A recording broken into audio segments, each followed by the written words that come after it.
نہج البلاغہ خطبہ نمبر 41۔ بسم اللہ الرحمن الرحیم۔ اس خطبے میں حضرت امیر المؤمنین علیہ السلام ارشاد فرماتے ہیں کہ وفائے عہد اور سچائی دونوں کا ہمیشہ ہمیشہ کا ساتھ ہے، اور میرے علم میں اس سے بڑھ کر حفاظت کی اور کوئی سپر نہیں۔ جو شخص اپنی باز گشت کی حقیقت جان لیتا ہے وہ کبھی غداری نہیں کرتا، مگر ہمارا زمانہ ایسا ہے جس میں اکثر لوگوں نے فریب کو عقل و فراست سمجھ لیا اور جاہلوں نے ان کی چالوں کو حسن تدبیر سے منسوب کر دیا۔ اللہ انہیں غارت کرے، انہیں کیا ہو گیا ہے؟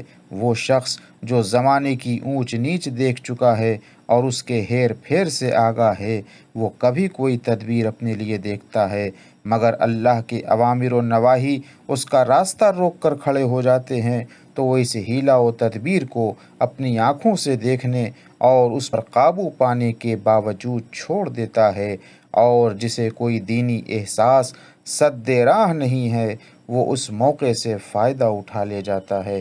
وآخر دعوانا الحمد للہ رب العالمین۔